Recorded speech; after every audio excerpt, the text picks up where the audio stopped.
Good afternoon, everyone. I'm Dr. Peggy Brunache of the Beniba Centre for Slavery Studies, in conjunction with Glasgow's Women's Library in association with the Necessary Space. And today, we're having a very unique event. We're calling it Unsweetened Conversations, Bush Tea Services with Annalee Davis and friends.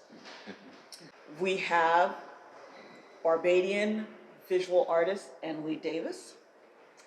We also have Glasgow artist, sculptor Ashanti Harris. We have the masterminds behind Artisan Growers in Aberdeen, Robert and Michelle Sullivan. Thank you all for coming. Thank you. Thanks for inviting us. So, this is a unique time that we're in. Everyone is concerned about the environment, climate change, the revitalization of Black Lives Matters has brought more of the past, particularly our colonial past, our slavery past into focus. But trying to think how any of this is connected, not just in the past, but to us in the present, is something I hope we can delve into a bit, especially over this concept, this performance of drinking tea.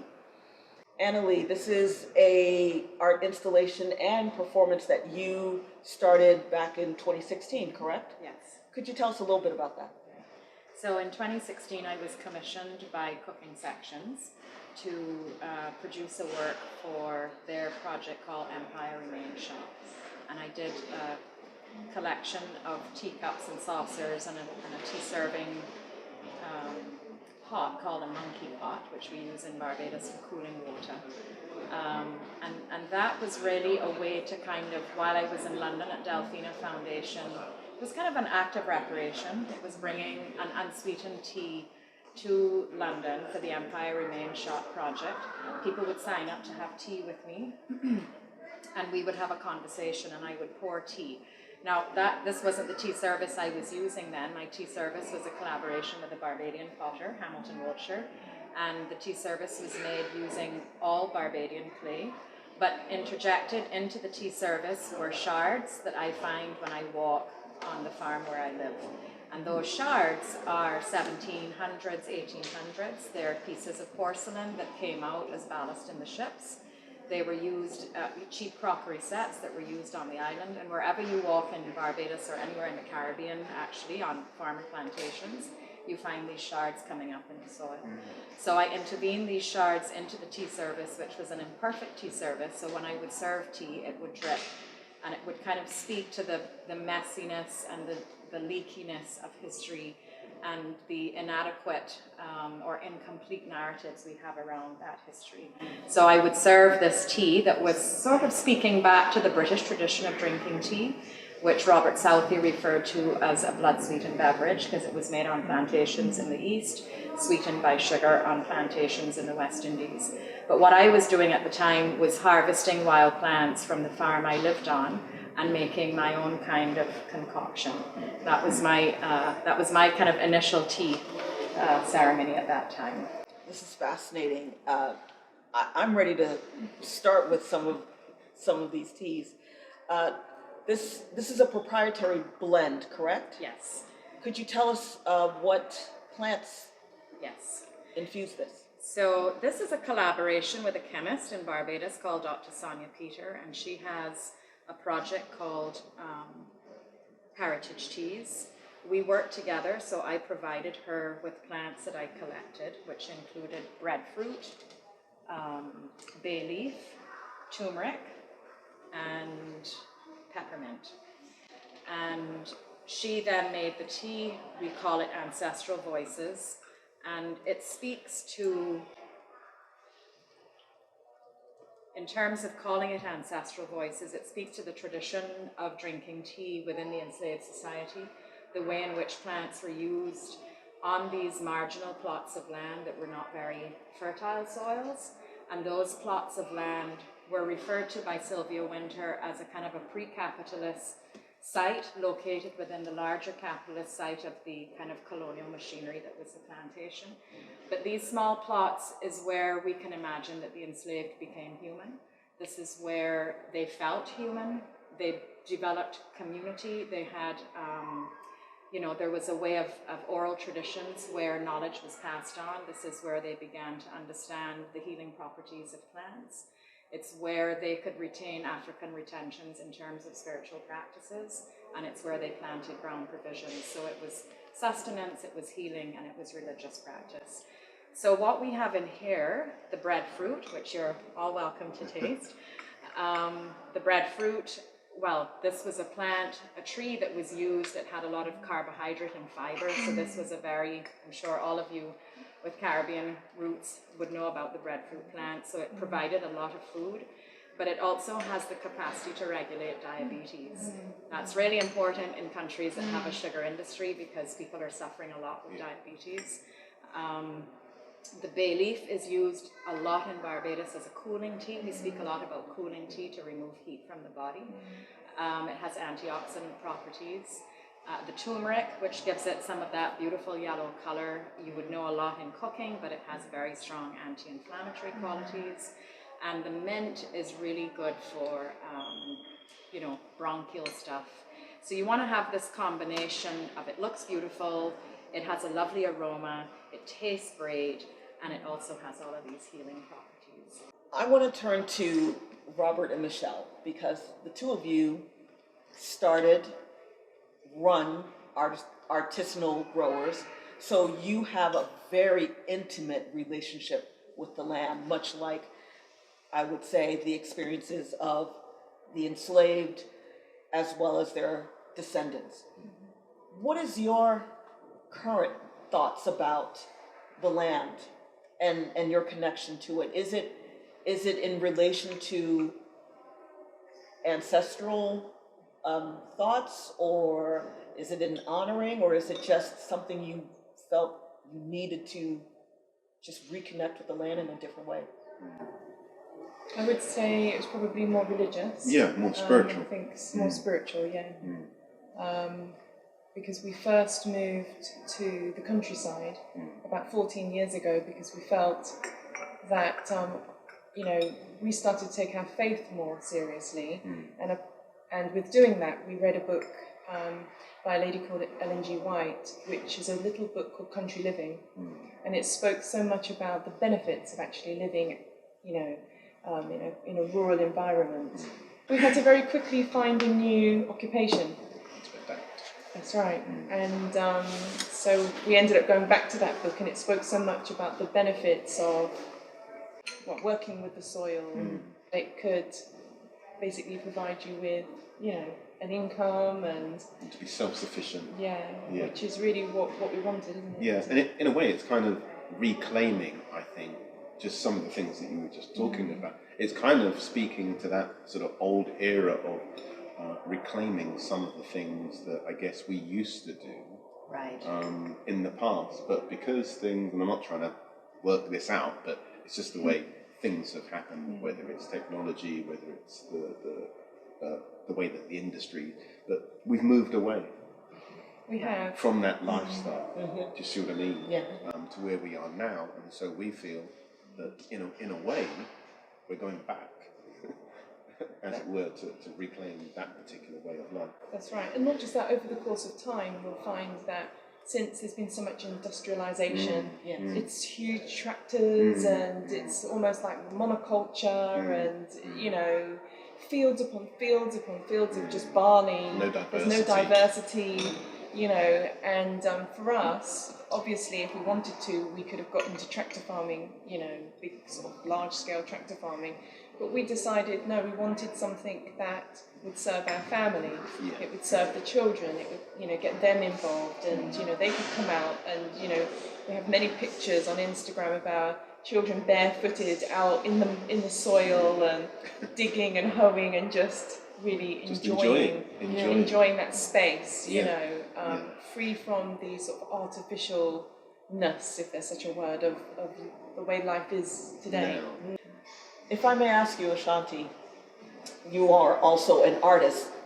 has the environment and concerns of climate change and necessarily our background as descendants of enslaved people, does that influence your work in any way?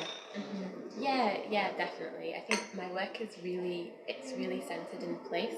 I'm half Guyanese, and I've always used my work as a way to delve into my Guyanese heritage. I always think of myself as a child and how I learned about my heritage, and it was so often through art. So I think I really tried to do that with my own art making.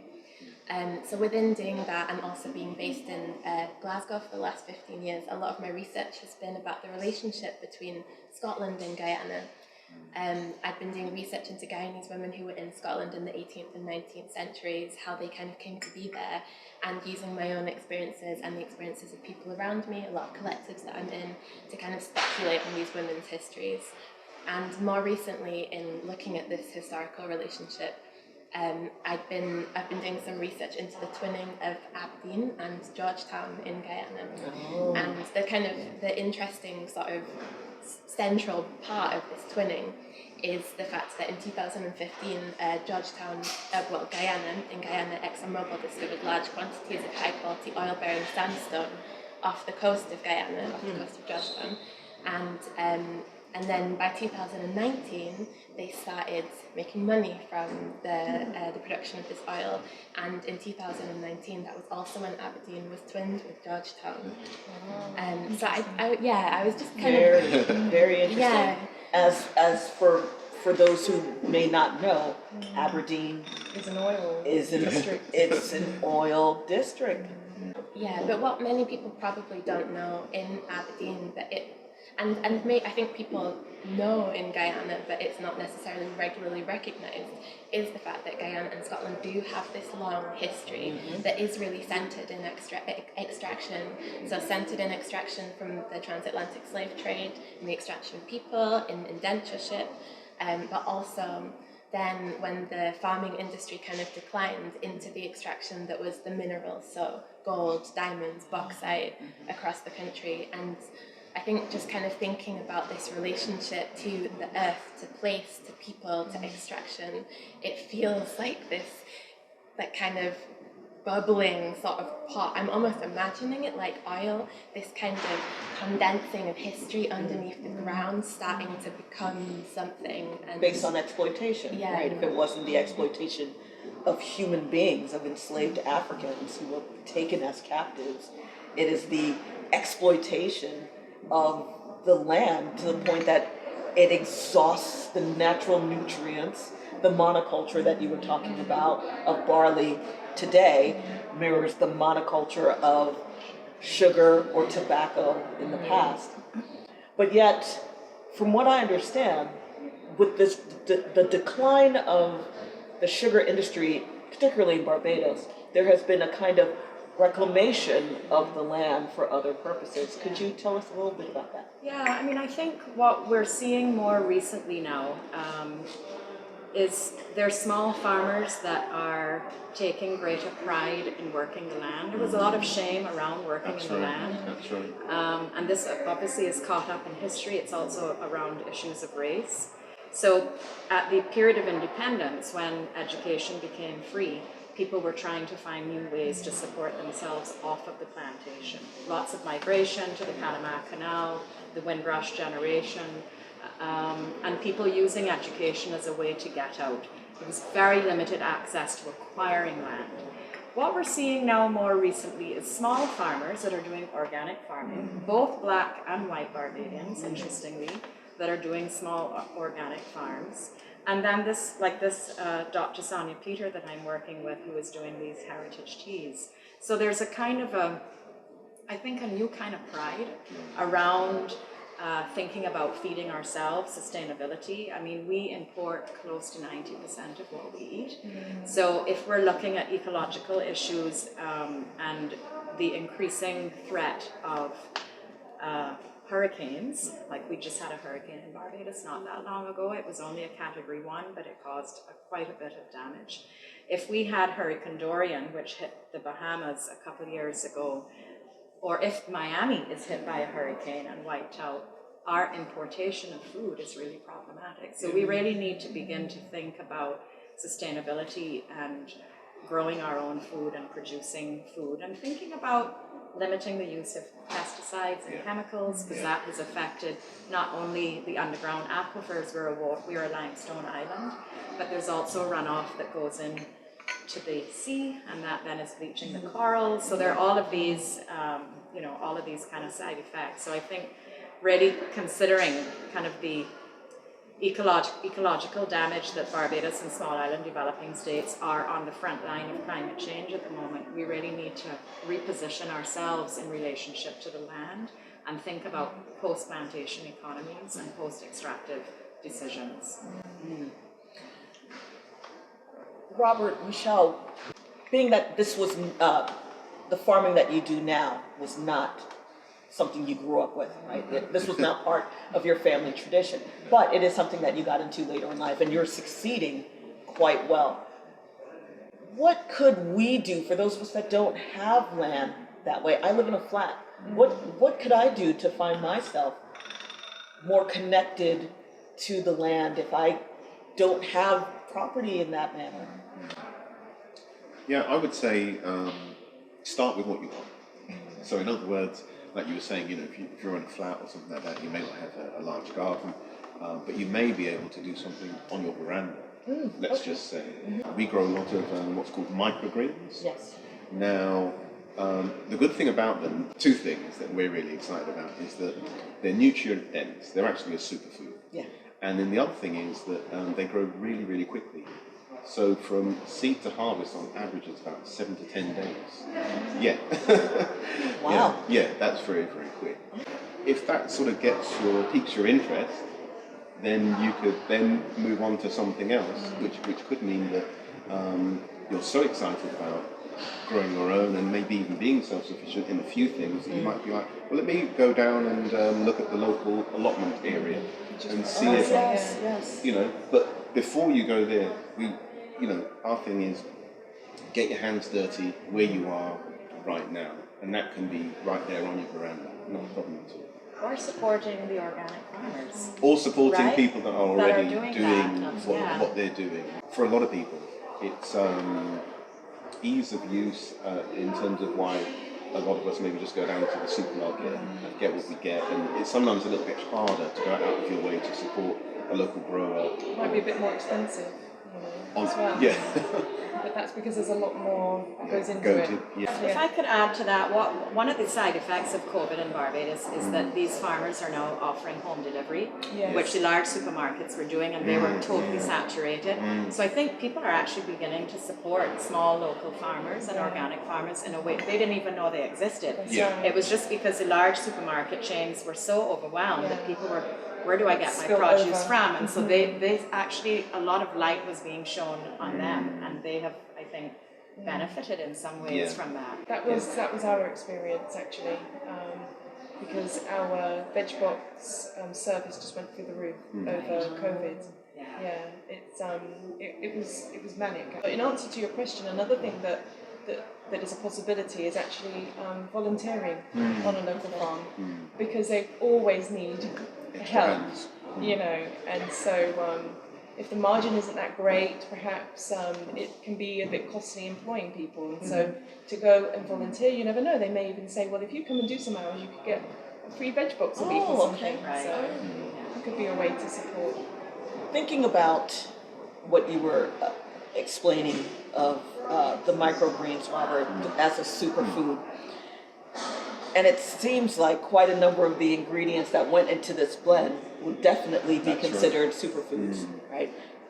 The breadfruit, which was imported to feed the enslaved, is a carbohydrate-laden plant that does not cause, or it doesn't lend to diabetes, contracting diabetes. It also lowers cholesterol. We all know peppermint tea is renowned for its properties of helping your digestion, cooling elements because of the menthol. The bay leaf. The bay leaf, which I imagine this is the West Indian bay leaf Yes, rather than so it's really strong. right, which often is used for it's so strong aromatically that they Right. put it in cologne and Right. aftershave lotion. And then there's the turmeric that, as you've mentioned, is great for it has its culinary use, but it Right. also has its medicinal use. Yeah. I grew up because my parents were from Haiti, so I grew up with tea being a medicinal. Right. It had a medicinal purpose. Did you grow up in a similar way of consuming tea as a medicinal item? It's interesting thinking back because I definitely grew up very, very much with tea in the sort of colonial sense of tea, with Yorkshire tea and Earl Grey tea, and coming home and my dad's like, "Who wants tea?" kind of thing, tea with milk. But thinking about in relation to medicinal, I was always given kind of tea with turmeric and with honey when I was sick. And I never, I think, as from being a child, and I don't think I ever necessarily thought about that being working with herbs or working with plants in a medicinal way. It was just became so ingrained in life, like drink this when you feel unwell. That's right. So yeah, I think in a mixture, it's like maybe that relationship to plant life in tea has been there behind the scenes, kind of coming out almost in a non-thinking way. It is interesting, Ashanti, that you have or had both the colonial sense of tea, which historically speaking, it was a status signifier in the beginning, right? It was something that only a very privileged few could afford, and then eventually it peters down into the masses, but then becomes an energy drink to help keep workers in the Industrial Revolution and factories going, particularly with the sugar that is also being exported from the West, tea being exported from the East. But the idea of tea in terms of how enslaved Africans, their descendants, and indentured South Asians use it is something we probably should be thinking more about, not just consuming tea as something to energize us, but the idea of thinking more about, well, how do we support our local organic farmers? How do we support our immune system by being better to ourselves? How do we connect ourselves with the environment in healthy ways rather than the detrimental ways of monoculture, consumptions of sugar? It is very easy for us, particularly those of us that are in privileged spaces where we could easily go to buy more expensive food. But as you have started to explain, there are steps that we can start to take better control of not only our diet and our health, but support what should be a revolution to revitalize the earth. Yeah, I think some of it is about, and this is probably the hardest part. This is from my understanding, is about education or re-education, because for a lot of us, whether it's sort of in your face education as to what you think something is, down to what really is the story. And so, for example, as you were just saying, we may know. I know, for example, my mother. She would. We wouldn't have tea, but we would have herbal teas and herbal, what really I would say are herbal remedies. Yes. Do you see what I mean? Yes. And these things were that's just part of the culture, that's part of the way of life. You didn't think about it, it's just done. Do you see what I mean? Yeah. Even now, whenever I feel like my calcium levels are low, I can kind of tell you get tingly and in your fingers and things like that. I would make a calcium, like a mineral tea, which was basically nettles, which we have growing in abundance on the farm. Too many, for free. So get yourself a dehydrator and just dry them out, and So nettle tea, and I would put in there also red clover blossoms, which tends to grow just everywhere. Wild.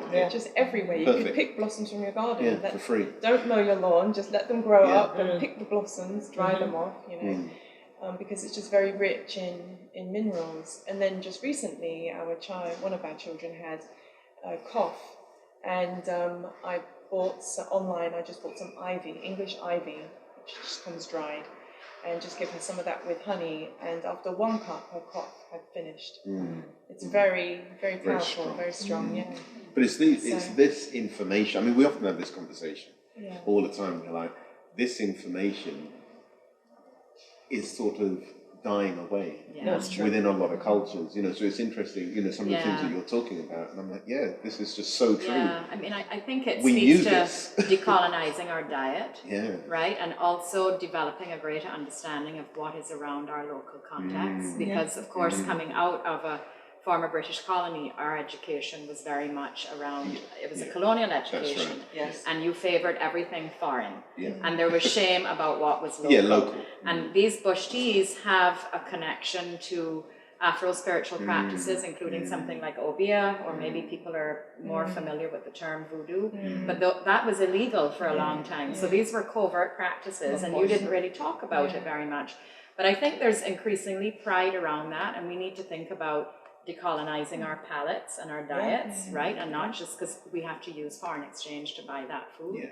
So right now we have, in Barbados, I think it ends today, as a slow food week, where they're trying to promote knowledge and challenging people take up the 7-day slow food challenge, where you only eat local. And the people who have put that on have just opened a restaurant called The Local, and they're trying to serve 85% local food. Wonderful. I mean, the production of this tea, for example, we had, St. Vincent had a volcanic eruption on the 9th of April, which was horrendous, and it's 110 miles west of Barbados. And we had, what happened is the plumes were so high that they traveled on the anti-trade winds. So normally the wind would go from Barbados in the east to St. Vincent in the west, but the plumes were so high, they went through the stratosphere and they just came east, and they dumped like 90,000 tons of ash on Barbados. So much ash. For me, I would say that lockdown was worse than COVID, because we locked in our house. We couldn't go outside to breathe because it was unsafe, and it was terrifying. And I think in this year we've had COVID, we've had the volcano, we've had a hurricane. There was a small earthquake off the south coast of Barbados, several miles off, and it just felt like these environmental concerns were so profound. And when we couldn't go outside to breathe, it was terrifying. And so, one of the reasons for doing this tea was I developed for the first time in my life cough-induced asthma, and I was locked indoors for 6 weeks. Like, I literally could not go outside the door. And so this was also developed as a way to have a greater understanding of things that were locally available, and to kind of ease, the pulmonary kind of response to that ash fall, because that's toxic, that stuff that we were inhaling. So I think also learning about things that are available to you in your local environment is becoming so important wherever you are. Absolutely. So with the work that you do and your artistic endeavors in connection with the environment, as well as how it connects to the past now, Ashanti, are you thinking about how can your work better influence ways that we can improve the way we move through the world, the way we need to heal the world and heal ourselves? Have you been thinking about any of that? Yeah, I think really similar to what you were saying about education. I always think about that in relation to my work. So how are you informing people of things? I'm always learning, I'm always learning, researching, but also thinking about how I'm sharing that new knowledge with people, how I'm making it accessible to people in a way where maybe having it written in this book or something is not the right way, but how are you getting people to engage with it physically? And even though I'm a sculptor by training, I do a lot of work with my body, working with movement, working with performance.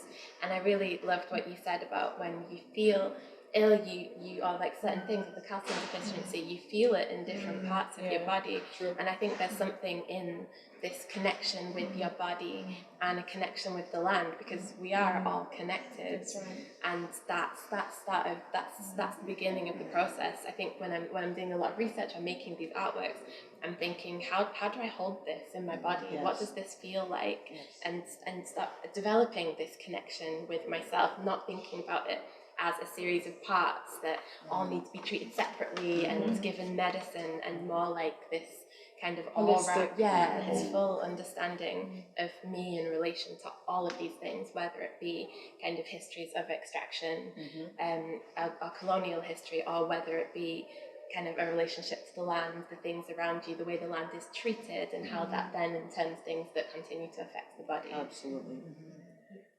Well, I think we've consumed our tea, and what is left is a little cold. However, these conversations are certainly they're not going to go away. We need to find ways to solve the problems that we have caused to the earth. The work that the two of you are doing with artisanal growers, The artisan grower. the artisan grower, need to get it right, is phenomenal. And the work that, in terms of learning how to have this information put out there, distributed in creative ways, right, is just another aspect of this holistic way we need to come about this. I'd like to thank all of you for this, my God, enlivened conversation, the need for a solution or set of solutions. I'd like to also thank everyone else who helped put this event together. We're here in the Hunterian Museum, so I definitely want to thank Lee Scott, the Hunterian Museum itself. I'd like to thank Glasgow Women's Library, Caroline, who's helped with this. Of course, we cannot forget, this is in association, whose brainchild this really was, is Simon Sharkey of the Necessary Space. So until we have another meeting, I bid you all a good day, and thank you. Thank you. Thank you.